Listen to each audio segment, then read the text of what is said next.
욥은 극한 그런 상황 속에서 부르짖습니다. 지금 고통 당하는 환난 속에 있는 하나님의 자녀, 그 욥의 그 시간의 그 간절한 바람은 아버지의 얼굴을 한 번 더 보는 것이라 이렇게 고백되어집니다. 온몸을 이제 괴롭히는 그런 질병 치료해 달라는 것 아니고요. 무덤 입구에서 죽음 너머로 옮겨져가 있는 자녀들을 다시 돌려달라고도 아닙니다. 동방의 거부 소리 들었던 그 재산, 그걸 한순간 강탈한 그들의 손에서 다시 재산 회복시켜달라는 것도 아닙니다. 오히려 그는 무엇보다도 내가 어찌하면 하나님 발견하고 그의 초소로 나아가랴 이렇게 힘껏 외칩니다. 우리의 주변에 이제 자녀들이 갑작스럽게 문제 있으면요 막 집으로 달려오죠. 집에 누가 있으니까요. 부모가 있으니까요. 은혜를 입고서 태어난 그 영혼들은 본능적으로 하나님께 달려오는 것이 하나님이 어떻게 보면 만들어 놓은 어떤 숨겨져 있는 비밀입니다. 이유가요, 어떤 어려움이든지 피할 수 있는 피난처가 바로 하나님이시기 때문에 그렇다라는 겁니다. 시인이 이런 고백을 합니다. 지존자의 은밀한 곳에 거주하리라. 참된 성도의 어떤 표지가 되어지는 그런 말씀 한 구절이죠. 우리는 세상 살면서요, 다른 모든 위로의 근원이 의지의 대상이 의지했던 뭔가가 무력해지는 바로 그 자리에 그 순간에 하나님과 교제하려는 그런 열망이 강해지는 것을 경험하고 또한 주변 사람들을 통해서 보게 됩니다. 처음에 욥이 모든 것을 다 잃어버렸을 때 친구들이 다가옵니다. 그들의 친절한 조언, 더불어서 따뜻한 마음 덕분에 자신의 고통이 다소 누그러질 수 있다라는 기대를 했는지 모릅니다. 그러나 그들은 욥의 상처에 소금을 뿌리고요, 슬픔의 불꽃에 기름을 붓습니다. 그리고 그 고통에 비난을 첨가합니다. 결국은 욥은 친구들에게 두었던 시선을요 내려놓고 하늘의 보좌를 바라보게 됩니다. 그러면서 하는 이야기가요, 내가 어찌하면 하나님을 발견하고 그의 초소로 나아가랴. 기대했던 것부터의 어떤 배신이나 그리고 손에 잡았던 것이요 안개처럼 사그라져 버리는, 그래서 찾아오는 허무함에 대한 그 내용들, 이것의 강도와 이 어떤 충격에 비례해서 우리는 하나님의 소중함을 더 절실하게 깨닫게 됩니다. 그래서 은혜를 누리는 사람은 하나님을 발견하고요, 하나님을 발견함으로써 더 열정적으로 탄식과 애원과 눈물과 한숨을 더 자주 그리고 간절히 하늘 편으로 보내는 이유가 되는 겁니다. 그러기에 믿음의 영적인 어떤 자리에서 하나님 만난다라는 것은 거리 문제가 아닙니다. 만일 영혼이 가야 할 길을 알고 있다면요, 그 거리 극복할 수 있습니다. 어떤 조건 달지도 않고요, 달려갈 겁니다. 불기도 마다하지 않고요, 어떤 방해도요 굴복하지 않고 달려갈 것입니다. 그러기에 욥에게 있어서 모든 것을 다 이루었고 동방의 의인 소리 들었던 그때가 아닌 고난과 환난 중에서 욥은 하나님의 임재를 갈망합니다. 바로 그 길이 본인이 살 길이기 때문에요. 그러기에 욥의 생존의 목적은요, 하나님께 기도하는 겁니다. 대충 형식적으로 기도하는 것 아니었고요. 하나님 만나 뵙기를 원합니다. 하나님 존전해서 하나님 임재 안에서 기도하려고 합니다. 왜요? 자신의 말을 들어줄 수 있고요. 자신을 도와줄 수 있는 분이기 때문에 그런 겁니다. 누구보다도 지혜로운 재판장이 되어줄 수 있기에 자신의 처지를 진솔하게 토설하고 싶은 겁니다. 하늘의 최고의 법정에서의 대반전을 기대하기를 소원하기에 또한 입술 열어서 이야기합니다. 그 앞에서 내가 호소하며 변론한 말을 내 입에 채우고. 오늘 2절의 말씀입니다. 욥은 자신의 비밀을 어떻게 보면은요, 자기의 수치를요 드러냈습니다. 이전에는 모든 것이 부의 내용 속에서 남들에겐 존경의 대상이었고 거기에서 누리는 시간이 너무나 자랑거리가 되었지만 고난과 환난 속에서는요, 남들이 이해하지 못하는 내용들이 수치가 되어집니다. 그러기에 강구하는 그 자리에 욥의 진솔함의 내용들, 어떻게 보면 우리보다 더 바닥의 내용들을 이야기합니다. 호소하는 그 울부짖음의 자리. 그렇지만 시간이 지나면은요, 우리가 절실하게 만나기를 원하는 영적인 신비의 자리가 바로 욥의 자리와 함께 우리의 누군가 귀에 그 모습을 보이고 들려주고 있는 겁니다. 그러기에 오늘 본문은요, 기도라라는 것의 2 요소입니다. 자기의 처지를 호소하는 것이 첫 번째요. 2번째는 변론할 말을 우리의 입에 채우는 것이 2번째가 됩니다. 옛날 초창기에 신약의 초대교회나 한국의 선교사를 통해서 복음이 들어왔을 때 초창기의 성도들, 지역은 달랐지만은요, 복음 앞에서 그들의 기도는 진지하기만 했습니다. 특별히 한국의 초창기의 성도들은요, 정말 부지런히 말씀 앞에 무릎 꿇었고요, 그 말씀을 통하여서 기도의 자리를요 철저하게 훈련합니다. 그러기에 말로 할 수 없을 만큼 보화의 강맥을 얻기도 합니다. 기도, 순간적인 충동을 통하여서 이루어지는 자리 아닙니다. 뭔가의 준비가 되었을 때 누군가를 찾아가면서요, 그 누군가가 절대자입니다. 그 누군가가 우리의 모든 것을 재판할 수 있는 심판권을 갖고 있습니다. 그러기에 내가 어떻게 서신을 했는지, 내가 누구인지, 어디에 지금 소유 있는지, 그리고 우리가 무엇을 얻으려고 하는지, 이 모든 것들을요 제대로 준비되어져 나갈 때 누군가는 그것을 보는 거죠. 우리는 구약을 읽어가는 가운데 하나님 곁에 조금이라도 더 가까이 나아갔고 세움받았던 인물을요 제사장이라고 합니다. 아론을 통하여서, 아론 지파의 아론을 통하여서요 이야기되어지는 제사장, 희생제물을 준비했다고요 서둘러서 제사장의 뜰로 들어서지 않습니다. 준비합니다. 사용되지 않은 도끼로요 제물을 쪼개고요, 노대아에 발을 씻고요, 그리고 제사장이 복장을 잘 갖춥니다. 규정대로 적절하게 나뉘어진 희생 제물을 가지고 제단에 나아가고요, 사소한 것까지도요 율법의 지침에 어긋나지 않고자 부단히 노력합니다. 그러게 담긴 피를요 제단 및 적당한 곳에 붓되 기분 따라 내키는 대로 하지 않습니다. 제단에 흔히 볼 수 없는 거룩한 물을 피워 거기에서 이루어지는 모든 의식들을 하나님이 보십니다. 드리는 연기, 바로 거기에 기도의 내용이 함께하고 나의 죄가 함께 올라갑니다. 지금 이 제사의 모든 의식은 사라졌지만 그것이 교훈하는 진리는 여전한 줄 압니다. 우리의 영적인 희생, 아주 거룩하게 바쳐야 합니다.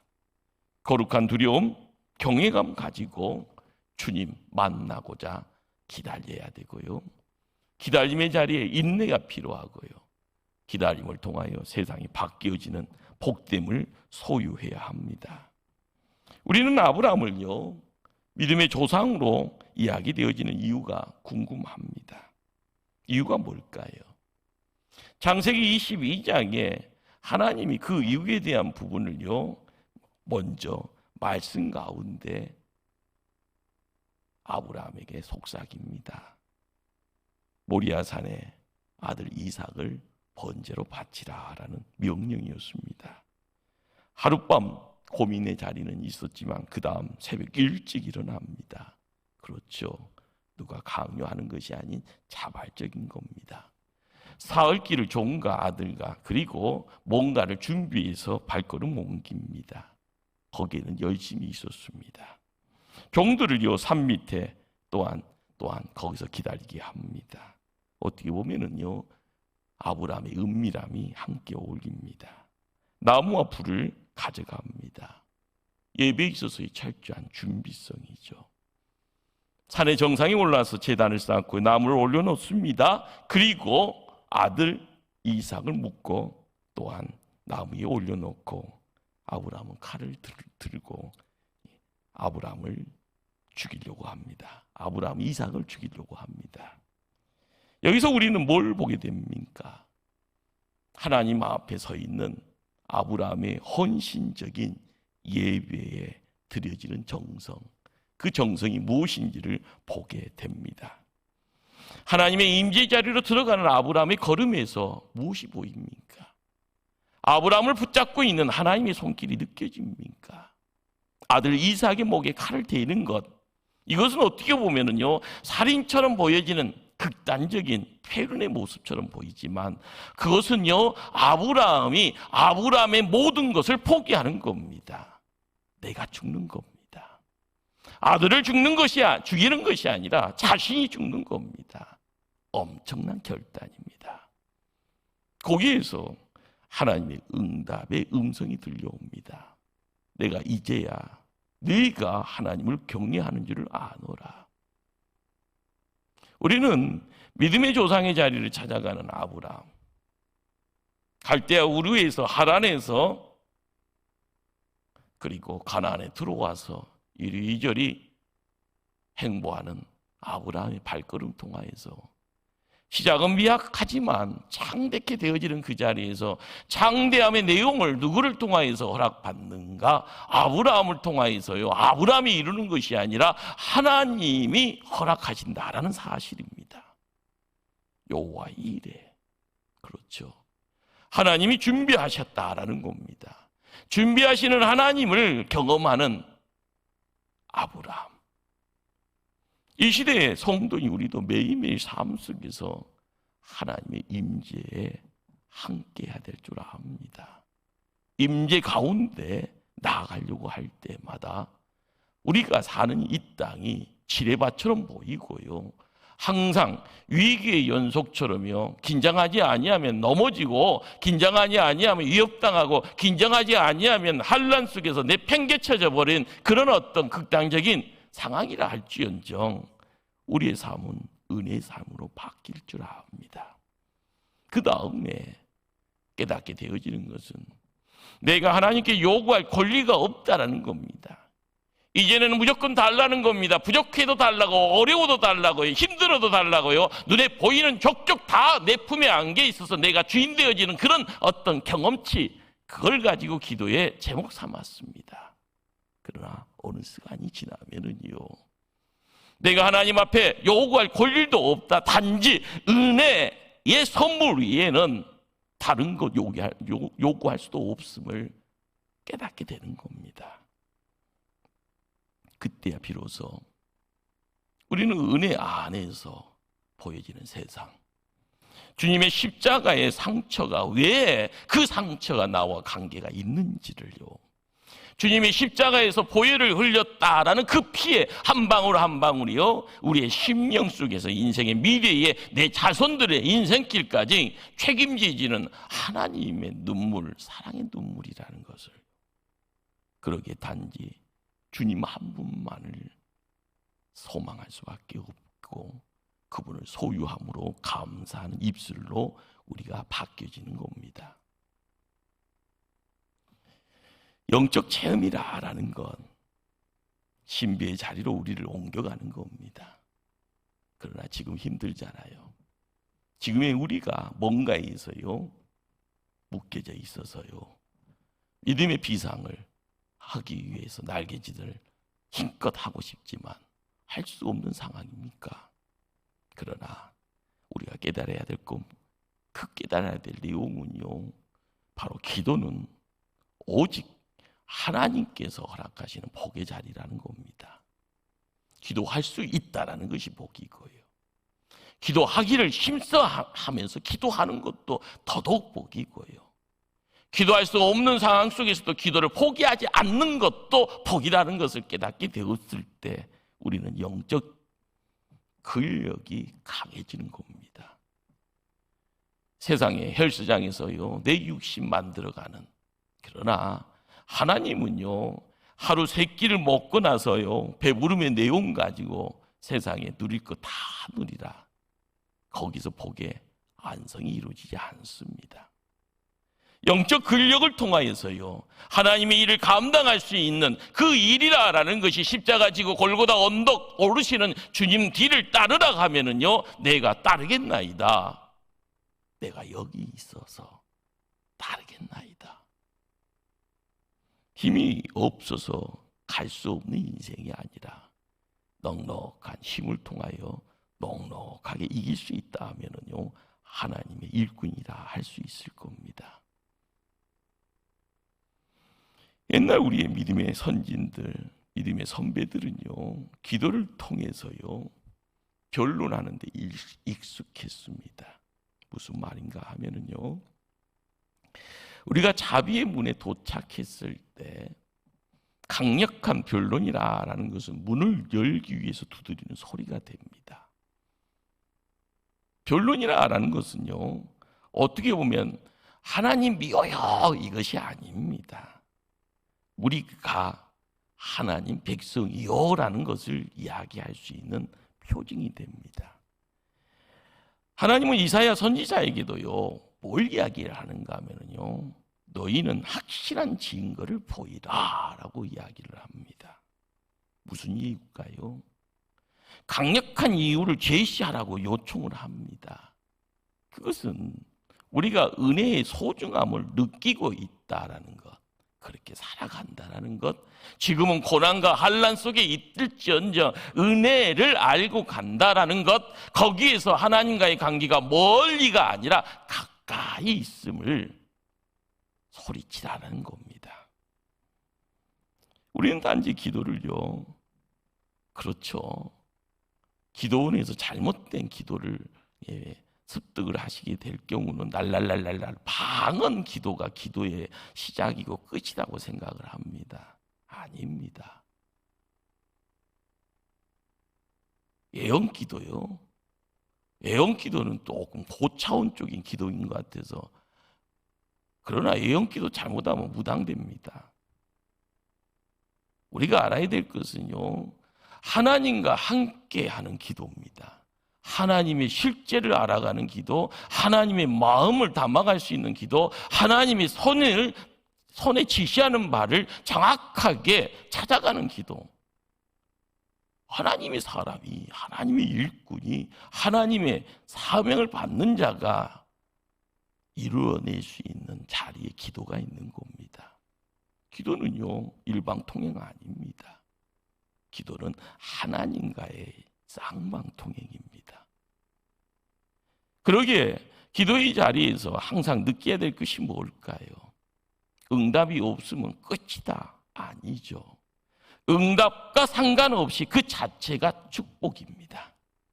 기도를 통하여서 우리는 기도의 장을, 기도의 시간을, 기도의 환경을 경험하게 되었을 때마다 자기 짐을 덜어번지고요, 누독이를 찢어버리고요, 내 육신을 핍박하는 질병을 털어버릴 수 있고요, 영적 생명의 충만함을 가장 높은 기독교 신앙의 수준으로 나아갈 수 있는 길이 확 열려짐을, 그리고 내 자신이 거기에 도달하게 됩니다.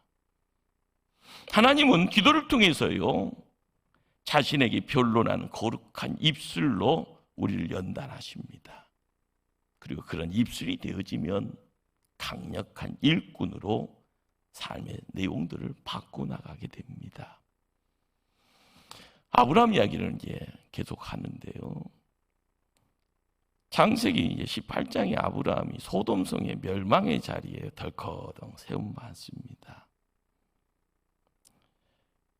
그리고 나서요, 들려지는 소리가 뭡니까? 하나님이 멸망을 시킨다라는 거죠. 그런데 불벼락 떨어지는 그 상황을 내가 막는다고 해서, 온몸으로 막는다고 해서 그것이 변경된다라는 것, 혹시나 그러나 역시나 안 된다는 겁니다. 그러기에 창세기 18장에서는 어떻게 보면 아브람과 하나님과의 영적인 씨름의 시작이 거기서 만들어집니다. 그런데 아브라함이 참 지혜스럽습니다. 하나님의 왼손을 붙잡고 강력하게 변론합니다. 뭐라고 변론합니까? 의인을 악인과 함께 죽이시는 것은 부당하옵나이다 라는 겁니다. 의인과 악인을 같이 하심도 부당하나이다, 그렇게 이야기를 합니다. 세상을 심판하신 이가 정의를 행하시는 것이 이것은 아닙니다. 아브라함이 지금 외치는 이 이야기는 뭔가요? 자기 어떤 이익에 대한 내용이 아니라요, 죽어가는 멸망의 자리에 놓여 있는 누군가를 조금이라도 많은 숫자 구하고 싶은 단지 그 열망이죠. 심한 압박을 받습니다. 그러면서요, 하나님, 그 성에 의인 50이 있으면 어떻게 하려고요? 의인 45명이 있으면 어떻게 하려고요? 40명? 30명? 20명? 그리고 나서 계속 그 압박 속에서 아브라함은 어쩔 수 없이 의인 10명만 있으면 그 도시 구원받을 수 있지 않습니까? 하는 그렇게 당돌한 질문하는 입술을 가지고 하나님께 나가더라는 겁니다. 아브라함이 지금 기도의 자리에서 뭘 붙잡았나요? 하나님이 어떤 분이라는 것을 정확히 아는 거죠. 내 모습도 알아야 되지만 하나님이 어떤 분이라는 것을 알아야 되는 겁니다. 그러기에 우리가 세상 살면서요, 경외라라는 것이 뭘까요? 공경의 내용 가지고 가지만 하나님은 두려운 분이라는 거예요. 상 주실 때는 땡큐지만요, 벌 주시면 벌벌 떱니까? 맞잖아요. 사람이지라 그렇습니다. 그러나 실수하고 잘못하고 죄 지었으면서도 상 받기를 원하면은요, 도둑놈이라고 이야기를 합니다. 그러기에 우리가 말씀을 읽어가는 가운데요, 하나님의 기도의 자리에 하나님은 어떤 분인가? 이걸 이제 신학적인 단어가 속성이라는 단어를 쓰죠.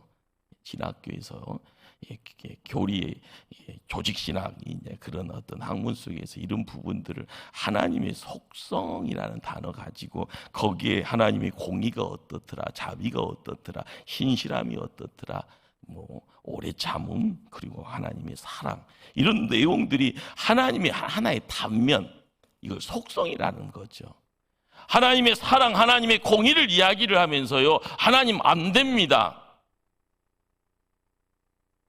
모세가야 금송아지 가지고 아론과 함께 이스라엘 백성들이 분탕질 할 때 하나님 대노하시잖아요. 다 죽여버리겠다고요.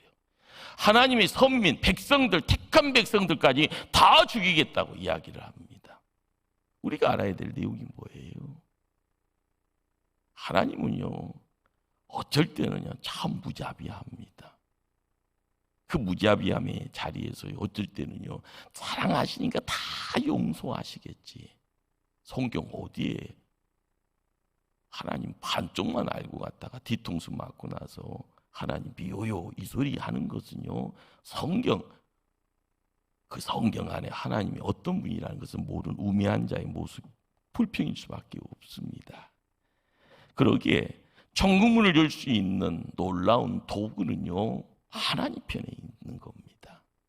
내가 부족해도요, 하나님이 어떤 분인가라는 걸 알면 하나님의 손이 나를 높은 곳으로 옮깁니다. 죽을 수밖에 없는 그 상황 속에서 살리는 장소로 환경을 바꿔놓으십니다. 내 손에는 털민 먼지밖에 없는 인생이라. 그렇지만 하나님이 간섭하시면은요, 하나님이 환경을 바꿀 때 풍요히 돼요. 세상 사람들이 이야기하는 부자의 자리로요, 하나님 모든 것을 바꿔놓으십니다. 기도라는 것이 뭘까? 기도라는 것이 열쇠처럼 보일 때는 열쇠라고 이야기될 수 있죠. 기도가 뭡니까? 복의 통로라고 하면 통로가 될 수 있습니다. 기도가 뭡니까? 그건 복 자체라고 하면 복 자체입니다. 기도가 뭡니까? 하나님 만나는 지름길이라고 하면요, 그 말도 맞습니다. 요즘 이 구역 대신방 중에 야곱 이야기를 계속합니다. 베델의 하나님에 대한. 그런데요, 이 야곱이 이제 두 번째 가장 큰 터닝 포인트, 전환점이 야복강이라고 이야기를 합니다. 야복강 안에 건너편에, 쉽게 말하면은요, 야고보인 그 강의 또 건너편에는요, 형 에서가 무장한 사람들을 거느리고 오고 있습니다. 에서는 무슨 걱정을 하는가? 자기가 저지른 죄 때문에요, 가족들을 해치지 않을까 걱정합니다. 그러면서 하나님께 기도하잖아요. 근데 이 야곱의 입술에 얹어져 있는 이 기도가 하나님 앞에 나아가는 변론이라는 거예요. 변론. 야곱이 어떻게 기도하는가 봤더니, 주께서 말씀하시기를 내가 반드시 내게 은혜를 베풀이라. 하나님이 너한테 은혜 베풀이라. 이거는 하나님의 약속입니다. 우리가 세상 살아가면서요, 정말 어쩔 땐 내 생각대로요, 북치고 장구치고 63빌딩 롯데타워 123층짜리 만들어 놓고요, 나는 세상에 으뜸이요, 나는 유일무이한 사람이요, 이런 식으로요, 그렇죠, 뜬구름 잡을 수 있습니다. 그러나 하나님의 음성 들었다가 하면 그 음성 붙잡고 가는 기도가 대단한 기도입니다. 하나님의 말씀을 그대로 제시하고 있으니요, 이거 보고요, 빼박이라고 그러잖아요. 죄송합니다, 속된 말 써서요. 이것은 확실한 거예요. 확실한 거. 주께서 말씀하시기를, 하나님이 약속하셨는데, 하나님이 소리를 들려줬는데 어떻게 해요? 지켜줘야 되죠. 로마서 3장 4절은 무슨 말씀을 기록합니까? 사람은 다 거짓되되 오직 하나님은 참되시다. 사람과 약속할 때는요, 그렇잖아요. 뭐 해주겠다고, 가깝게 오늘 내가 맛있는 거 사주겠다고. 그런데 맛있는 거 기다리고 있는데 안 보여요. 기다린 사람만 이상해지잖아요. 근데 맛있는 거는 그냥 지나가는 말이었다고 이야기를 합니다. 근데 그 맛있는 것이 정말로 맛있는 걸로 될 줄 믿습니다 했는데 그냥 사라져버려요. 사람의 입이라는 것이 이렇게 무게감이 없습니다. 그러나 하나님은 참되시다. 하나님은 약속 꼭 지키시는 분입니다. 성경 안에 성도들이 던져주는 선물과 같은 변론거리들 참 많습니다. 어디 있나고요? 하나님의 위대한 믿음의 선진들의 행적들, 그것 하나하나가 변론거리입니다. 이 땅에서 구원자로 오신 예수 그리스도의 공생의 행적들, 그 마디마디마다 예수님의 십자가, 부활, 이런 모든 것들이 믿음의 성도들의 변론거리가 됩니다.